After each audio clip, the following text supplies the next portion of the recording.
केसी वेणुगोपाल जी, मानिक टगोर जी, रेवंत रेड्डी जी, भट्टी विक्रमार्का मालू जी, मधु याक्षी जी, जीवन रेड्डी जी, दिग्विजय सिंह जी, जयराम रमेश जी, उत्तम रेड्डी जी, जाना रेड्डी जी, हनुमंत राव जी, पुन्नला लक्ष्मिया जी, मुनियप्पा जी, सुब्बी रामी रेड्डी जी, स्टेज पे कांग्रेस पार्टी के सीनियर नेता, हमारे प्यारे कार्यकर्ता, भाइयों और बहनों, प्रेस के हमारे मित्रों, आप सबका यहां बहुत बहुत स्वागत, नमस्कार। वेद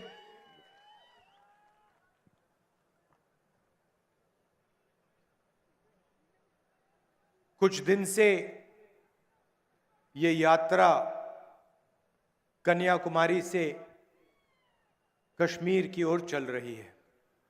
కొద్ది రోజుల నుంచి కన్యాకుమారి నుంచి కాశ్మీర్ వరకు ఈ యాత్ర కొనసాగుతుంది। 10-12 दिन से हम तेलंगाना में पैदल चल रहे हैं।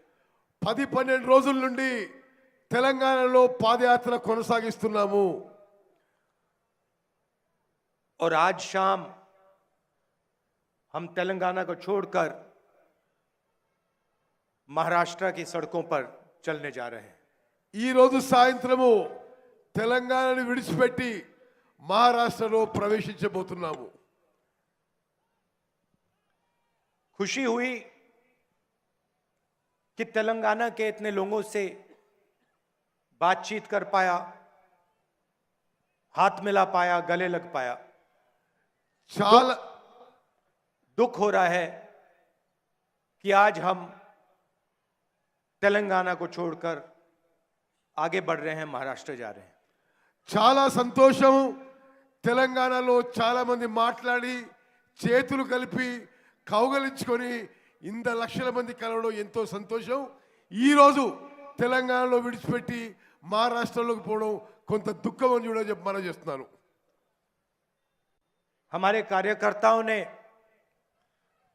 तेलंगाना में जबरदस्त काम करके दिखाया। తెలంగాణలో మన కాంగ్రెస్ కార్యకర్తలు అద్భుతంగా పనిచేస్తున్నారని చెప్పి నేను మనం చేస్తున్నాను। ये मीडिया पे नहीं दिखता है, टीवी पे नहीं दिखाई देता, मगर मैंने अपनी आंखों से अपने कार्यकर्ताओं का काम देखा है। ఈ మీడియా మనం చేస్తున్న పని చూపించినా చూపించకపోయినా నేను మన కార్యకర్తలు చేసే పని నిరంతరం చూస్తూనే ఉన్నాను। कार्यकर्ताओं के हाथ टूटे, पैर टूटे, धक्का लगा, लाठी लगी, मगर आपने अपना काम पूरा किया। కార్యకర్తల చెయ్యి ఇరిగినా కాలు ఇరిగినా దెబ్బ తాకినా మీరు మీ పని నిరంతరంగా కొనసాగించడం మనస్ఫూర్తిగా మిమ్మల్ని అభినందిస్తున్నాను। और आपने सिर्फ कांग्रेस पार्टी का झंडा नहीं उठाया, आपने इस देश का, हिंदुस्तान का तिरंगा उठाकर चला। మీరు కేవలం కాంగ్రెస్ పార్టీ జెండాయే కాదు, భారతదేశం యొక్క జెండా కూడా గర్వంగా ఎత్తి ముందుకు తీసుకుపోయిన విషయం కూడా నేను మనం చేస్తున్నాను। और ये काम आप सालों से कर रहे हो। ఈ పని మీరు ఎన్నో సంవత్సరాల నుంచి చేస్తున్నారు। आप सबके हो, किसी एक जात के नहीं, किसी एक धर्म के नहीं, किसी एक भाषा के नहीं, आप सबके हो, आप हिंदुस्तान के हो। మీరందరూ భారతదేశ వాసులు, ఏ కులానికో మతానికో వర్గానికో భాషకో చెందిన వాళ్ళు గారు, మీరు అందరికీ చెందిన వాళ్ళు మీరు అని చెప్పి మనం చేస్తున్నారు। तो मैं शुरुआत में ही आपका धन्यवाद करना चाहता हूं, दिल से धन्यवाद करना चाहता हूं। ముందుగానే మీ అందరికీ పేరు పేరున ధన్యవాదాలు తెలియజేస్తున్నాను। पहले तेलंगाना आता था,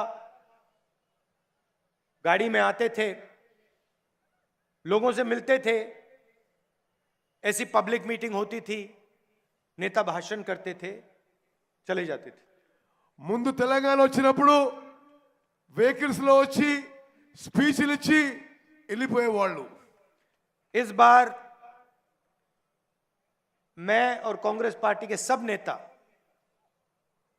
दिन भर आपकी सड़कों पे चले। ఈసారి నేను కాంగ్రెస్ పార్టీకి చెందిన నాయకులందరూ కూడా వీధుల్లో నడుస్తూ తెలంగాణలో మరి ప్రవేశించి నడుస్తూ ముందుకు పోయాం. किसानों से मिले, मजदूरों से मिले, कारीगरों से मिले, आदिवासी, दलित भाइयों बहनों से मिले, हर धर्म के लोगों से मिले, और सिर्फ मिले नहीं, घंटों बातचीत की और आपकी बात सुनी। రైతులు, రైతు కూలీలు, కార్మికులు, కర్షకులు, యువకులు, మహిళలు, సమాజంలో అన్ని వర్గాలతో కలిసి గంటలు గంటలు మాట్లాడడం జరిగింది. मैंने आपसे कहा कि इन सड़कों पे चलने के बाद मुझे खुशी हुई। खुशी इस बात की हुई कि मैंने आपके स्पिरिट को, आपकी आत्मा को अपनी आंखों से देखा। ఈ వీధులుగా తెలంగాణలో నడుస్తూ ఎంతో సంతోషం అనిపించింది. మీ స్పిరిట్, ప్రతి ఒక్కరి స్పిరిట్ కూడా నేను గమనిస్తున్నాను చెప్పి నేను మనం तेलंगाना क्या है और क्या नहीं है वो समझने को मिला। తెలంగాణ ఏమిటో, తెలంగాణ ఏమి కాదో ఇది నాకు అర్థమవుతుందని చెప్పి కూడా నేను మనం చేస్తున్నాను. और ये आप सब लोगों की आंखों में दिखता है, इसको छुपाया नहीं जा सकता। మీ అందరి కళ్ళల్లో స్పష్టంగా అవుపడుతుంది, అది దాచి పెట్టలేరు ఎవరని చెప్పి నేను మనం చేస్తున్నాను. मगर चलते हुए झलक दिखती है। మేము నడుస్తూ ఉంటే చాలా విషయాలు గమనించాం. मैं आपको एक उदाहरण देना चाहता हूं। ఒక మీకు ఉదాహరణ ఇస్తా నేను. यात्रा पे मैं चल रहा था, सब चल रहे थे, तो जब चलते हैं इस साइड देखते हैं, लोगों को नमस्कार करते हैं, इस साइड देखते हैं, लोगों से बात करते हैं।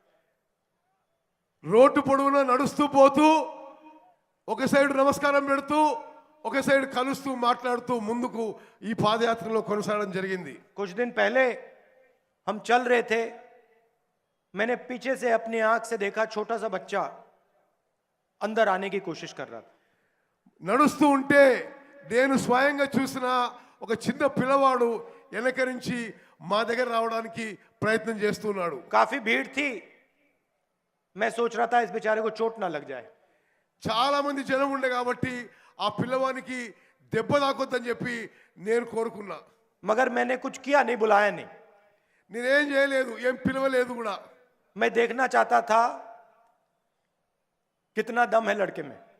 నేను చూడదలుచుకున్నా ఆ పిల్లగానిలో ఎంత సాహసం ఉందో చూద్దాం అనుకున్నాను. क्या ये एक दो धक्के खा के भाग जाएगा या फिर ये कोशिश करेगा। అతను ప్రయత్నం చేసి మా దగ్గరకు వస్తాడా లేదా ఒకరు దెబ్బలు తిని వెనక్కి పోతాడా అని చెప్పి నేను జాగ్రత్తగా గమనిస్తున్నాను. तो एक प्रकार से मैंने उसका टेस्ट लेने की कोशिश की। అతన్ని టెస్ట్ చేయడానికి ప్రయత్నం చేసిన నేను. 2-3 बार उसने कोशिश की, फिर पुलिस वाले ने उसको जोरों से धकेला, वो नीचे गिर गया। రెండు మూడు సార్లు ప్రయత్నం చేసిండు. పోలీసు వాళ్ళు గట్టిగా నూకేస్తే అతను కింద పడ్డాడు. और फिर गायब हो गया। దెబ్బలు తాకినాయి అతనికి. मैंने कहा देखो, एक धक्का लग गया, डर गया, भाग गया। నేను చెప్పిన కింద పడ్డాడు, మరి భయపడి వెళ్ళిపోయిందని చెప్పిన మనం చేసిన. 5 मिनट बाद मैंने उसी चेहरे को सामने देखा, वो वापस आ गया। అదే మొహాన్ని నేను మళ్ళీ ముందు చూశాను. इस साइड फेल हुआ, धक्का लगा, छोटा सा बच्चा, उसको मारा, गिरा दिया, सड़क पे गिरा, छिल गया होगा। 2 मिनट के चला गया, दूसरी साइड से वापस आया। ఆ చిన్న పిల్లవాడు నూకేస్తే కింద పడి దెబ్బలు తాకినా మళ్ళీ వేరే సైడ్ నుంచి ముందుకు రావడం నేను గమనించాను. मैंने कहा थोड़ा और इसको टेस्ट करता हूं। నేను అతను ఇంకొద్దిసేపు పరీక్ష చేద్దాం అనుకున్నాను. वहां धक्का मुक्की चल रही थी, चलता गया। అక్కడ నూకులాట జరిగినా తొక్కిసలాట జరిగినా ఆ పిల్లవాడు ముందుకు పోతూనే ఉన్నాడు. फिर से पुलिस वाले ने उसका धक्का दिया, పోలీసు వాళ్ళు మళ్ళీ అతను నూకేశారు. फिर से वो गिरा, మళ్ళీ పట్టాడు, गायब हो गया। దెబ్బ తాకింది.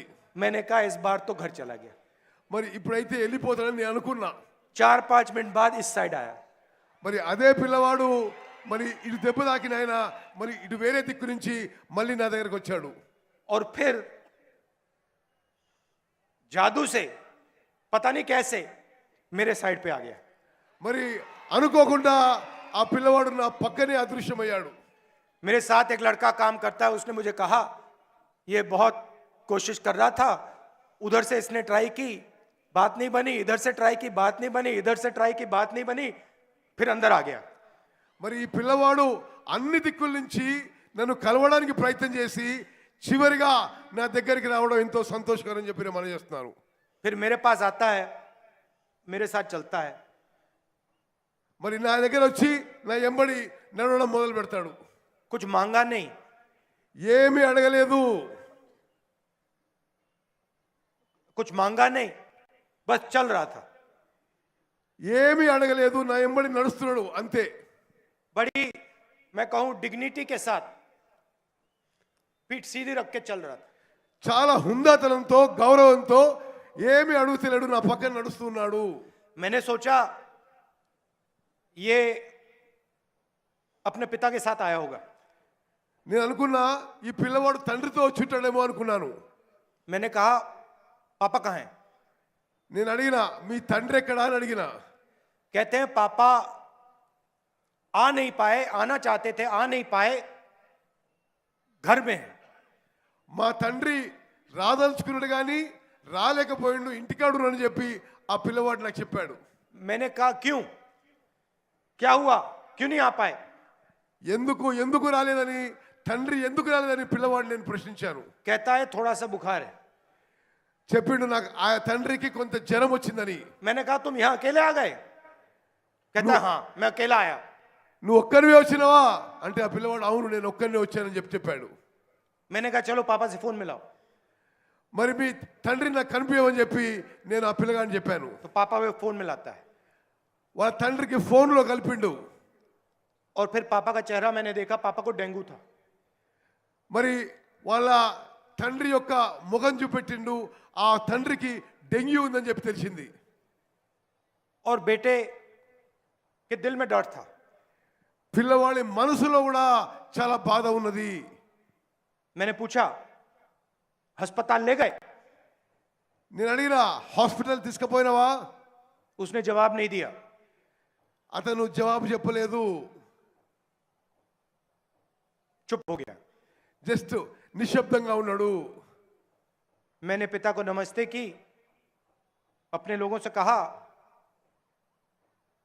चेक करवाएं, अस्पताल भेजने की कोशिश करें। నేను ఆ పిల్లవాని తండ్రిని నా మనుషులకు చెప్పిన ఆ పిల్లవాని తండ్రిని హాస్పిటల్ తీసుకోమని చెప్పి చెప్పడం జరిగింది. अब आप देखो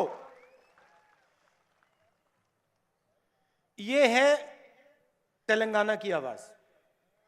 గమనించాలి, ఇది తెలంగాణ గొంతు అని చెప్పి మీకు మనవి చేస్తున్నాను.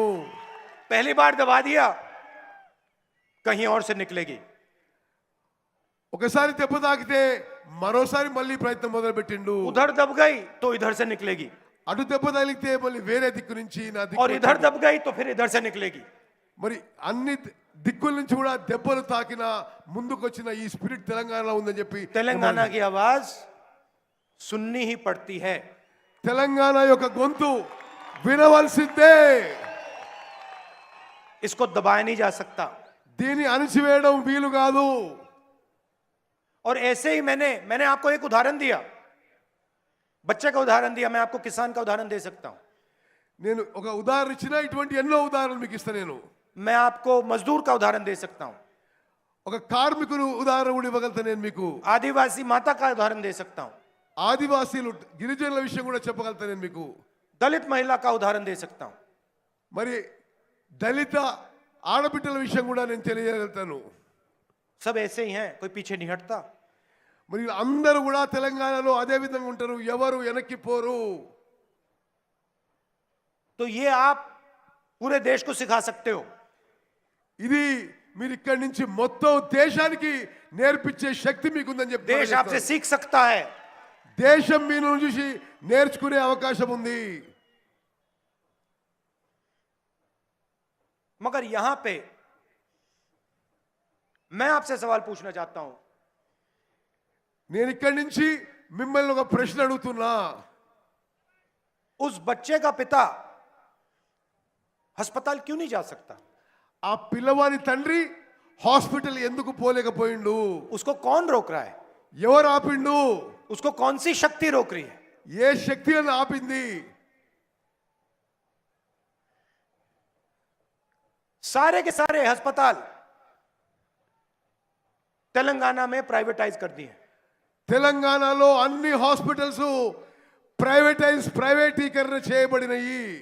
वही लड़का अगर सरकारी स्कूल में पढ़ना चाहे,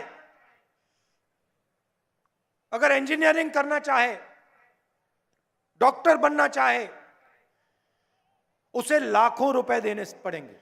ఇదే పిల్లవాడు ప్రభుత్వ స్కూల్లో కానీ ఇంజనీర్ కానీ డాక్టర్ కానీ ఏమైనా చదువుకోవాల్సుకుంటే లక్షల రూపాయలు ఖర్చు పెట్టాల్సిన అవసరం ఉంది ఇప్పుడు తెలంగాణలో. मैं आपको अभी बता रहा हूं कि उसके घर में लाखों रुपए है ही नहीं. నేను ఇప్పుడు మీకు చెప్తున్నా, ఆ పిల్లవాడి దగ్గర లక్షల రూపాయలు లేవు. कुछ भी हो जाए वो लाखों रुपए शिक्षा के लिए नहीं दे सकता है. ఏం జరిగినా విద్య కోసం లక్షల రూపాయలు ఖర్చు పెట్టే పరిస్థితి లేదు. और अगर देगा तो कर्जा लेके देगा. ఇవ్వాల్సి వచ్చినా అప్పు తీసుకొచ్చి ఆ ఫీజు కడతాడు, ఆ విద్య కోసం కడతాడు. ये हालत है तेलंगाना की. ఇది తెలంగాణలో ఉన్న పరిస్థితి. किसी भी युवा से पूछो, आपको कहेंगे कि शिक्षा के पूरे सिस्टम को तेलंगाना की सरकार ने खत्म कर दिया है, बेच दिया है. మీరు ఎవరినైనా అడగండి, తెలంగాణలో విద్యా వ్యవస్థని నాశనం చేసిండ్రు, అమ్మేసిండ్రు టిఆర్ఎస్ ప్రభుత్వం చెప్పి నేను మనం చేస్తున్నా. और जो आपने सपना देखा था, जो उस बच्चे ने सपना देखा था, उस सपने को आपकी ही सरकार ने नष्ट कर दिया, खत्म कर दिया. మీరు తెలంగాణలో ఏ కళ అయితే కన్నారో అటువంటి కళలను ధ్వంసం చేసింది ఈ టిఆర్ఎస్ ప్రభుత్వం అని చెప్పి నేను మనం చేస్తున్నాను. मैं दलितों से, आदिवासियों से मिला. నేను దళితులతోని గిరిజనులతోని కలవడం జరిగింది. इंदिरा गांधी जी ने, कांग्रेस पार्टी ने उनको जमीन दी थी. ఇందిరాగాంధీ కాంగ్రెస్ ప్రభుత్వాలు వాళ్ళకి లక్షలాది ఎకరాలు ఇచ్చిండ్రు. उन्होंने कहा कि इंदिरा गांधी जी ने हमें जमीन दी. వాళ్ళతో అన్నారు ఇందిరాగాంధీ మాకు భూములు ఇచ్చిందని చెప్పి వాళ్ళే అన్నారు నాతోని. उसके बाद यूपीए की सरकार ने उनको ट्राइबल बिल दिया. గతంలో ఉన్న యూపీఏ ప్రభుత్వం వాళ్ళకి ట్రైబల్ బిల్ ఇచ్చింది. उस बिल को आपकी सरकार इंप्लीमेंट नहीं कर रही. ఇక్కడి ప్రభుత్వం అది అమలు చేయడం లేదు. फाइल को बंद करके दराज में रख दिया है. ఆ ఫైల్ మూసేసి పక్కన పడేసింది టిఆర్ఎస్ ప్రభుత్వం. और उल्टा आपकी जमीन हर रोज आपसे छीनी जा रही है. దళితులకి గిరిజనులకి టిఆర్ఎస్ ప్రభుత్వం మీకు భూములు ఇవ్వకపోగా మీ భూములు లాక్కుంటుంది టిఆర్ఎస్ और ప్రభుత్వం. आपकी जमीन का अधिकार जो आपकी है, उसका अधिकार आपको नहीं मिलता. మీ భూములపై మీ అధికారం ఈ టిఆర్ఎస్ ప్రభుత్వం లాక్కుంటుంది మీ నుంచి మనం చేస్తున్నాను. मैं आपको स्टेट से सीधा कह रहा हूं, इस प्रदेश में जब कांग्रेस पार्टी की सरकार आएगी, आपकी जमीन का हक, आपकी जमीन आपके हवाले कर दी जाएगी. తెలంగాణలో కాంగ్రెస్ ప్రభుత్వం వచ్చిన తర్వాత మీ భూముల మీద హక్కు మీకే ఇవ్వబడుతుంది. जैसे इस पदयात्रा को कोई शक्ति नहीं रोक सकती है, आपकी जमीन आपको वापस देने से कोई शक्ति, दुनिया की कोई शक्ति नहीं रोक पाएगी. ఈ పాదయాత్రని ఏ శక్తి ఆపలేదు. మీ భూములకి, మీ అన్ని భూములకు కూడా మీ అధికారం మీకు ఇవ్వడానికి ఏ శక్తి కూడా ఆపలేదని చెప్పి నేను మనం చేస్తున్నాను. और किसानों से बात करो, सारे के सारे किसान कहते हैं हमें सही दाम नहीं मिलता, एमएसपी नहीं मिलती. एक किसान ने मुझे नहीं कहा मैं खुश हूं. నేను తెలంగాణలో కలిసిన ప్రతి రైతు అసంతోషంగా ఉండి వాళ్ళు ఉత్పత్తి చేసే వ్యవసాయ ఉత్పత్తులకు ఏ పంట కూడా ధర లభించడం లేదు అని చెప్పడం జరిగింది. किसी भी किसान, कोई भी किसान प्रॉफिट में नहीं है. तेलंगाना में एक नहीं मिलेगा आपको. నేను తెలంగాణలో కలిసిన వేలాది మంది రైతుల్లో ఒక్కరికి కూడా వ్యవసాయం లాభదాయకంగా లేదు. हमारी सरकार थी, यूपीए की सरकार थी, आप याद कीजिए, हमने आपका कर्जा माफ किया था. మేము యూపీఏ ప్రభుత్వంలో మొత్తం భారతదేశంలో రైతు రుణమాఫీ పూర్తి స్థాయిలో చేసిన విషయం మీకు గుర్తు చేస్తున్నాం. 72,000 करोड़. 70,000 కోట్లు, 72,000 కోట్లు మొత్తం భారతదేశంలో రైతుల రుణమాఫీ చేసినాము. तेलंगाना के किसान, आप अच्छी तरह सुन लो, यहां पे जैसे कांग्रेस पार्टी की सरकार आएगी आपका कर्जा माफ होने वाला है. తెలంగాణ రైతాంగం జాగ్రత్త వినండి.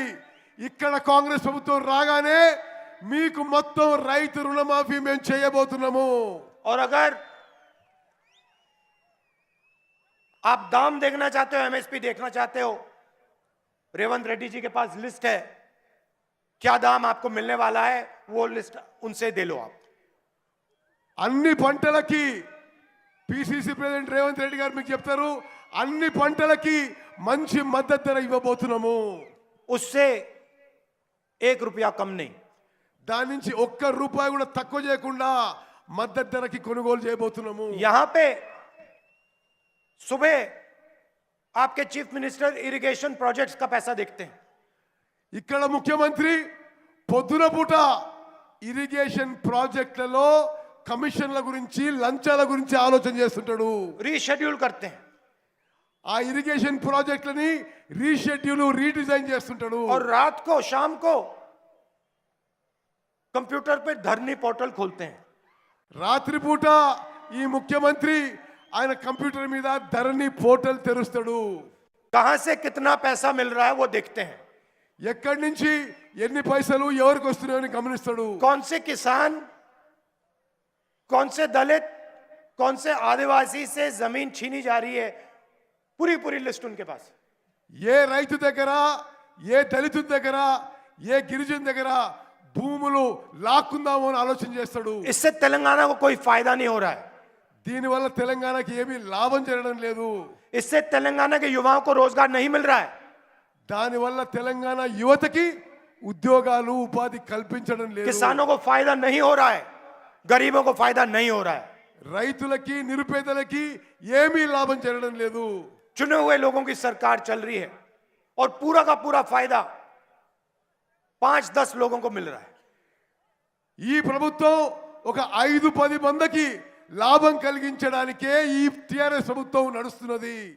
दूसरी तरफ नरेंद्र मोदी जी हैं. మరి వేరే పక్కన ఢిల్లీలో నరేంద్ర మోదీ ఉన్నాడు. अच्छा, ये दोनों मिलकर काम करते हैं. నరేంద్ర మోదీ కేసీఆర్ కలిసి పనిచేస్తున్నారు. लोकसभा में बैठता हूं, कोई भी बिल नरेंद्र मोदी जी लाते हैं, पूरा का पूरा समर्थन टीआरएस देती है. నేను లోక్సభ సభ్యునిగా చెప్తున్నా, నరేంద్ర మోదీ ఏ చట్టాన్ని పార్లమెంట్ లో తీసుకొచ్చినా కేసీఆర్ టిఆర్ఎస్ పార్టీ నరేంద్ర మోదీకి పార్లమెంట్ లో మద్దతు పలుకుతున్నారు. जब किसानों के खिलाफ नरेंद्र मोदी जी 3 काले कानून लाए, टीआरएस ने अपना पूरा समर्थन दिया. పార్లమెంట్ లో రైతు వ్యతిరేక చట్టాలు నరేంద్ర మోదీ తీసుకొచ్చినప్పుడు కేసీఆర్ టిఆర్ఎస్ పార్టీ ఎంపీలు నరేంద్ర మోదీకి మద్దతు పలికినరు. सारे के सारे विपक्ष की पार्टियों ने बिल के खिलाफ खड़े हो गए, टीआरएस मोदी जी के साथ. ఈ రైతు వ్యతిరేక చట్టాలపై ప్రతిపక్షాలు అన్ని వ్యతిరేకించిన టిఆర్ఎస్ పార్టీ నరేంద్ర మోదీ పక్షాన్ని నిలబడ్డది. तो दोनों एक साथ काम करते हैं, ये आप भूलिए मत. బీజేపీ టిఆర్ఎస్ నరేంద్ర మోదీ కేసీఆర్ కలిసి పనిచేస్తారు. ఎప్పుడు మర్చిపోవద్దు మీరు. काम क्या है? काम है गरीबों से उनका पूरा धन, किसानों से, मजदूरों से जो उनका है वो छीनकर 3-4 मित्रों को देने का काम है. వీళ్ళిద్దరు కూడా రైతుల నుంచి సామాన్య ప్రజానికారి నుంచి వాళ్ళ ఆస్తులు ధనం గుంజుకొని 2-3 వ్యాపారవేత్తలు, బడా వ్యాపారవేత్తలకు దానం చేస్తున్నారు. इधर इरिगेशन प्रोजेक्ट्स और धरनी पोर्टल, ఇక్కడనేమో ఇరిగేషన్ ప్రాజెక్టులు, ధరణి పోర్టల్. दूसरी तरफ नरेंद्र मोदी जी हिंदुस्तान के पूरे पब्लिक सेक्टर को प्राइवेटाइज करने में लगे हैं. అక్కడ నరేంద్ర మోదీ భారతదేశం యొక్క ప్రభుత్వ రంగ సంస్థలు అన్ని కూడా ప్రైవేటీకరణ చేస్తున్నాడు. ఇక్కడ కేసీఆర్ ఇరిగేషన్ ప్రాజెక్టులు ధరణి పోర్టల్ ద్వారా లాభపడుతున్నాడు. BHEL, रेलवेज, जहां भी ये पब्लिक सेक्टर देखते हैं वहां प्राइवेटाइज करने की कोशिश करते हैं. BHEL లాంటి సంస్థలు, రైల్వే లాంటి సంస్థలను ప్రైవేటీకరణ చేస్తున్నాడు నరేంద్ర మోదీ. और फिर दो काम इन्होंने किए जिसने हिंदुस्तान की जो रोजगार बनाने की रीढ़ की हड्डी है वो टूट गई. వీళ్ళిద్దరు కలిసి భారతదేశంలో ఉద్యోగాలు కల్పించే వ్యవస్థ వెన్నుముక ఇరగొట్టిండ్రు. रोजगार किसान देता है, छोटा व्यापारी देता है, स्मॉल और मीडियम बिजनेसेस चलाने वाले लोग देते हैं. ఉద్యోగాలు ఉపాధి కల్పించే బాధ్యత రైతులు, చిన్న వ్యాపారులు, చిన్న మధ్య తరహా పరిశ్రమలు చేస్తాయి. नरेंद्र मोदी जी ने नोटबंदी की, गलत GST लागू की और इन सब को खत्म कर दिया. నరేంద్ర మోదీ నోట్ల రద్దు, తప్పుడు జీఎస్టీ తీసుకొచ్చి రైతులని, చిన్న వ్యాపారులని సర్వనాశనం చేసిండు. आज हालत यह है कि हिंदुस्तान के युवा को रोजगार नहीं मिल सकता. ఈరోజు పరిస్థితి ఏంటంటే భారతదేశంలో ఎక్కడ కూడా యువకులకు ఉద్యోగాలు దొరకడం లేదు. पब्लिक सेक्टर में नहीं मिल सकता, प्राइवेट सेक्टर में नहीं मिल सकता. ప్రభుత్వ రంగ సంస్థల్లో దొరుకుతలేవు, ప్రైవేట్ రంగ సంస్థల్లో కూడా ఉద్యోగాలు దొరుకుతలేవు. और इससे पूरे देश में डर फैल रहा है. దీంతోని దేశవ్యాప్తంగా భయాందోళనలు వ్యాపించిపోతున్నాయి. किसानों को MSP नहीं मिलती, कर्जा माफ नहीं होता, उनके दिल में डर पैदा होता है. రైతులకి అప్పులు మాఫ్ కావు, ఎంఎస్పి రావు, రైతులకి భయాందోళన ఈ నరేంద్ర మోదీ సృష్టిస్తున్నాడు. पब्लिक सेक्टर को प्राइवेटाइज किया जाता है तो पब्लिक सेक्टर में जो काम करते हैं उनके दिल में डर पैदा होता है. ప్రభుత్వ రంగ సంస్థలు ప్రైవేటీకరణ చేసి ప్రభుత్వ రంగ సంస్థల్లో పనిచేసే లక్షల కార్మికులకు వాళ్ళ మనసులో ये భయాందోళన. जानबूझ के देश में डर फैलाते हैं. इनकी पॉलिसीज डर फैलाने की पॉलिसीज हैं. नोटबंदी, GST, प्राइवेटाइजेशन. వీళ్ళు కావాల్సుకునే దేశంలో ప్రతి పౌరుల్లో భయాందోళన సృష్టిస్తున్నారు. మరి నోట్ల రద్దు కానీ, జిఎస్టీ కానీ, ప్రైవేటీకరణ కానీ ఇవన్నీ కూడా భారతదేశంలో భయాందోళన సృష్టించడానికి అని చెప్పి నేను మనం చేస్తున్నాను. और फिर ये लोग डर को नफरत में बदलने का काम करते हैं. మరి ఆ బాధని విద్వేషంగా, మరి కోపంగా మార్చేస్తున్నారు. नफरत और हिंसा फैलाते हैं. మరి విద్వేషం, హింస ఈ సమాజంలో వ్యాపింపజేస్తున్నారు. इसीलिए हमने ये यात्रा शुरू की है. అందుకోసమే నేను ఈ భారత్ జోడో యాత్ర మొదలు పెట్టాను. हिंसा के खिलाफ, नफरत के खिलाफ, హింసకి వ్యతిరేకంగా, విద్వేషానికి, ద్వేషానికి వ్యతిరేకంగా నేను ఈ యాత్ర కొనసాగిస్తున్నాను. डर के खिलाफ, భయాందోళనకి వ్యతిరేకంగా ఈ యాత్ర చేస్తున్నాను. नोटबंदी, GST जैसी पॉलिसियों के खिलाफ, किसान के जो काले कानून हैं उनके खिलाफ. నోట్ల రద్దు, తప్పుడు జిఎస్టీ, రైతు వ్యతిరేక చట్టాలకు వ్యతిరేకంగా ఈ భారత్ జోడో యాత్ర చేస్తున్నాను. और आपको ये बात दिख रही है कि हिंदुस्तान में भय, नफरत फैलाई जा रही है. మీ అందరికీ స్పష్టంగా అవపడుతుంది, భారతదేశంలో భయము, ఆందోళన, విద్వేషం వ్యాపించబడుతున్నాయి. फायदा आपको नहीं हो रहा, फायदा किसान को नहीं हो रहा, मजदूर को नहीं हो रहा, युवा को नहीं हो रहा. फायदा सिर्फ 2-3 बड़े बड़े उद्योगपतियों को हो रहा है. మీకు దానివల్ల ఏమీ లాభం లేదు. రైతులకి, యువకులకి, కార్మికులకి, కర్షకులకి, ఇద్దరు ముగ్గురు పెద్ద పెద్ద వ్యాపారవేత్తలకే దీనివల్ల లాభం చేకూరుతున్నది. यात्रा में आपने हमें प्यार दिया, अपनी शक्ति दी. ఈ యాత్రలో మీరందరూ కూడా మాకు ప్రేమ, అభిమానం, మీ శక్తి ఇచ్చారు. जहां भी हम गए लाखों लोगों ने अपनी शक्ति यात्रा को दी. మేము ఎక్కడ పోయినా సరే లక్షల మంది ముందుకొచ్చి మీ శక్తి మాకు ఇచ్చారు. इसके लिए मैं आपको और पूरी कांग्रेस पार्टी आपको दिल से धन्यवाद करना चाहती है. మరి దీనికోసం నేను మొత్తం కాంగ్రెస్ పార్టీ మీ అందరికీ పేరు పేరున ధన్యవాదాలు తెలియజేస్తున్నాము. आपसे बात करके, आपसे मिलकर हम सबको बहुत सीखने को मिला. మీ అందరితో కలిసి మాట్లాడడం, నాకు ఇక్కడ ఉన్న అందరికి కూడా చాలా నేర్చుకున్నాం. మీతో కలిసి కూర్చొని మాట్లాడినందుకు आपके सामने जो मुश्किलें हैं वो हम समझ पाए. మీ సమస్యలు, మీ బాధలు మేము అర్థం చేసుకున్నాము. इसके लिए आपका बहुत बहुत धन्यवाद. మీ అందరికీ మరోసారి మనస్ఫూర్తిగా ధన్యవాదాలు తెలియజేస్తున్నాను. और आपका जो स्पिरिट है, आपकी जो आत्मा है, उसको देखकर बहुत सीखने को मिला। మీ స్పిరిట్ మీ ఉత్సాహం మీ ఆత్మ చూసి మాకెంతో సంతోషం మేము నేర్చుకున్నాం మిమ్మల్ని చూసి అని చెప్పి మనం చేస్తున్నాను और हम इसको कभी नहीं भूलेंगे। ఎప్పుడు కూడా తెలంగాణలో చేసిన పాదయాత్ర నేను మర్చిపోను बहुत बहुत धन्यवाद। जय हिंद, नमस्कार।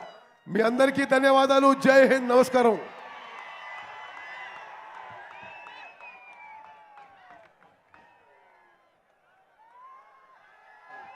వేలాదిగా తరలి వచ్చిన ప్రజలందరూ కూడా కృతజ్ఞతలు తెలుపుతూ